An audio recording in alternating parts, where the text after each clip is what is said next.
Nonetheless, how many angels did God make? First Enoch 58:1, 70:10, and 70:16 all describe the amount of angels as myriads of myriads, thousands of thousands. We see that same thing in Revelation 5:11. However, I wanted to make a note there that the word myriads is from a late Latin and Greek word meaning 10,000s was the original, understanding of that word, that it had a numeric value. But Mhm. 10,000s of 10,000s, although it's evolved into more of a word that just means countless or extremely great number, which fits well with the idea of them being innumerable. But thousands and thousands would at least be in the millions, right? Some do the math to say it means at least 100 million. So, we're trying to make it numerable, but it's innumerable, they say, as in 2 Ezra 6:3, the innumerable multitude. And Paul says, or the author of Hebrews in 12:22 says, innumerable company of angels is what you'll experience and be in the company of when you enter into Zion, as it says I there in mean, Hebrews. gosh, can you just this would be incredible. And what I love about the absolute power of God, the majesty, the how he deserves the name Almighty is that none of these angels are just a copy paste of the other angel. Like they're all individuals with individual personalities. Just like everybody born of a woman, there's no like single same person of their DNA, and their personalities are different. Yeah, there's twins that are similarities because they grew up in that same environment, so they adopted traits like that. But as far as like genuinely having a clone of yourself on the earth that's natural, that doesn't happen in nature, right? The Father, his wonderful design is built to where there's always individuality. So if Mhm. all of these innumerable amounts of angels are created on the same day, there wasn't a process like with mankind, different families marrying and mating and different DNA mixing for different children to be had that look Right. different, sound different. No, he intend with all intentionality on one day said, I'm going to make millions of different special, unique, and individual creatures. Like that's just insane. I can't even fathom. Like I can't even make one human, much less an angel, much less, innumerable millions of angels that are all different and unique. Like that's just, yeah. Guys, if anyone's ever lied to you and said you'd be bored in eternity, you need to just kick them in the teeth. They cannot lie to you we will never be bored in the presence of the Almighty. That's right. Yep. Sorry, I'm not advocating to really kick them in the teeth. Okay. I'm just Yeah. being No. like, yeah, just maybe a light backhand with the word, with the Bible in your hand or something. But still, the point is, the Father's his goodness is literally beyond comprehension. I can only imagine the kingdom's going to be amazing. Meeting all these angels. I mean, I don't know how long before you meet all of them. You know what I mean? We have eternity to find out. I look forward to it. Yeah, He's a very creative creator. We can he see that is. even just from what we have available to witness with our own eyes here on earth.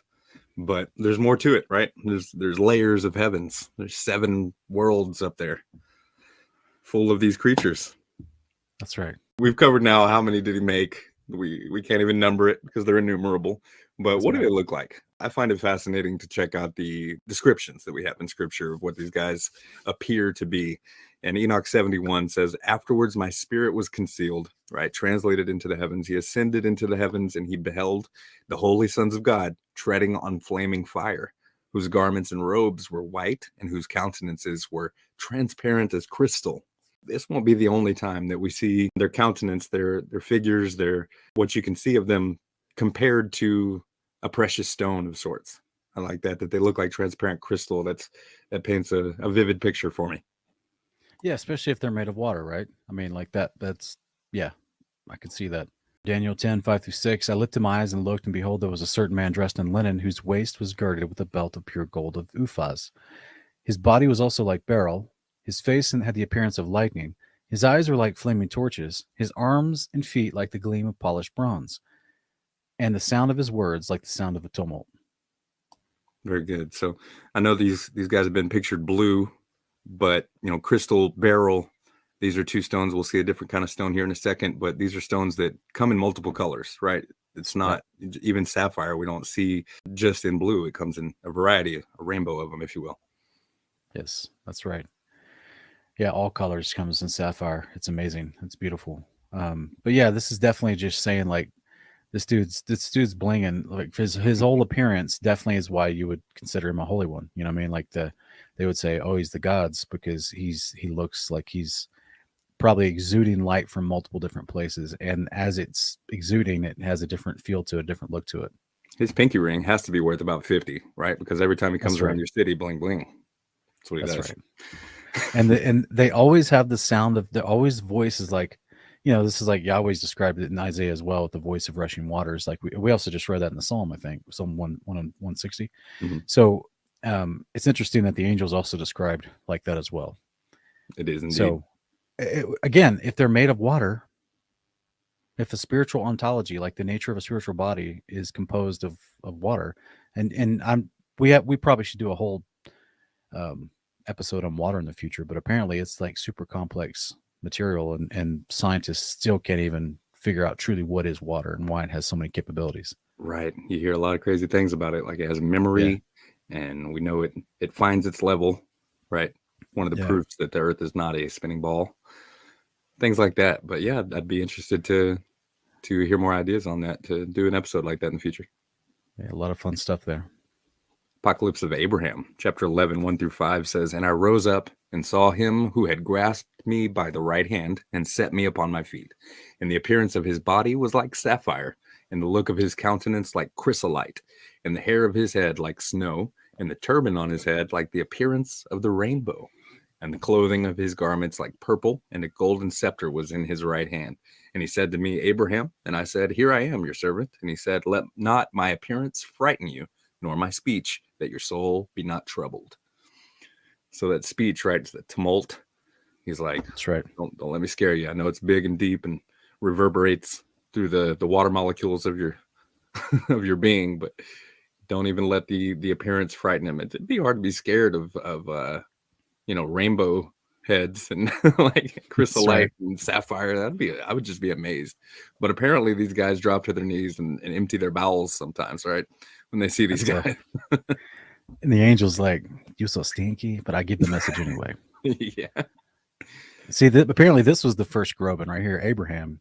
And I rose up, saw him who had grasped me. Do you even know that song I'm referencing? Because you're a bit younger than me, so I don't know if you remember that I've song. heard it before, yeah. Yeah, it's an old one. But it was playing at Mardell's for like 10 years straight every day. So, but I'm amazed at the consistency of the men of the patriarchs, who they constantly had angelic interaction. I've tried to talk about this in other episodes. I had a discussion with some pastors on my channel, Kingdom of Context. I do this often, and one of the pastors, he got upset with me when he was saying, "There's no way that you can show me that there's a prescribed order to anticipate a reaction."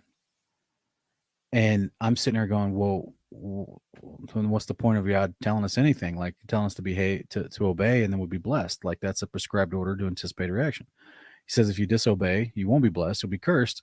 And these are the things to expect, right? And so I just feel like I'm amazed with the book of Jubilees, because it's the only book I've ever found that directly shows you the patriarchs like Abraham, Isaac, and Jacob. They kept the feast days, and angels showed up on these feast days every single time. Mm-hmm. And you're just like, it's so encouraging, right? So I guess the reason I think about that is I read a verse like this and I'm like, how did Abraham, I mean, it would be amazed, even though supposedly this whole context of Apocalypse Abraham is centered around the Genesis 15, Jubilees 14 moment of sacrifice there. Yeah. And again, he's selling, to my understanding, I think it's Shavuot that he's selling, or it's a new moon, the new moon of the first new moon of the year, I believe. So like, it's just, it amazes me. Like they must have gotten used to it over time, but then sometimes you think, could you ever really get used to it while you're in your mortal body and you know that they could just touch you and you could die? Like the amount of reverence that would just naturally exude from you is very much like, the book of Daniel, the wicked kings. They saw the angelic hand right on the wall, and they loosed their bowels because they realized they were in the presence of true power and that they were humbled in an instant. Yeah, exactly. So maybe you don't get used to it, but no, right. I think it goes to show, or it goes to speak to why they would sometimes just appear as a normal man with no distinguishable difference, to kind of, smooth over that reaction and help with that interaction. We see again in Matthew 28, 2-3. Would you read it? So suddenly there was a great earthquake, for an angel of the Lord descended from heaven, rolled away the stone, and sat on it. His appearance was like lightning. His clothes were white as snow. There we go. So more details of their shining, right? The luminosity, That's right. appearance like lightning. We know that's a super bright flash, right? Lights up the entire sky at night to make it look like daylight in an instant. And that's what Yep. this guy looked like here as he's rolling away the stone at Yeshua's tomb, clothes white as snow, like we That's right. see, the same kind of white robe that's promised to us in the resurrection, where we'll be made like the angels, as we've discussed in episode 23. Quick question in the audience. Thank you to Paul for the super chat. That's really generous of you, brother. He's also asking, can water turn to flame at a high vibrational frequency? Because I've mentioned that in the past. And yes, there's an actual guy from 2010 that was in a news article that was, you may still be able to find on YouTube, but you may not, because supposedly he mysteriously died later. But basically, he was a radio engineer, and he was trying to figure out how to manipulate frequency. In the midst of experimenting, he actually took some salt water and put it in front of these frequencies by accident, and it burst them into flames. And they burned at like 1800 degrees and was a consistent flame. Very similar to the whole star in the jar experimentation with a UCLA professor. So I think it's very possible that, like, even the picture in Matthew 28 right here, like, why is his appearance like lightning? Why do we see, Psalm 104? Why are the angels called ministering flames of fire? Is it possible that this is where anime stole the idea of them going and then they just go Super Saiyan and burst into fire? Because, like, they got this idea from watching heavenly beings show up from time to time throughout history, adopted it into their culture, and then idolized it for something they wish they could do and turn into. You know what I mean? Because you basically can, yes, you can take even salt water and you can put certain frequencies on it, and it will turn into a steady, consistent flame. It's amazing what the properties of water. That is, yeah. And these guys they can transform like anime characters too. Like in 2 Baruch 51:10, we see that for in the heights of that world shall they dwell, and they shall be made like unto the angels, speaking of the resurrected saints, and be made equal to the stars. So if the resurrected can be made like unto the angels, then they shall be changed into every form they desire, like the angels can. That's what I gather from this passage, that the angels can shapeshift, which is why we touched on the point that they do sometimes just appear as regular men. They'll reveal themselves as having been an angel the entire time, and the men were hanging out with them not knowing. I think that's cool. Yeah, how many have you or I ever entertained angels unaware and just didn't know it? You know what I mean? Speaking of, what's the next I verse? doubt it. Yeah, I doubt it was my algebra teacher, but it could have been someone else randomly I met. Yeah, like he was just saying, Hebrews 13:2, do not neglect to show hospitality to strangers, for by this some have entertained angels without knowing it.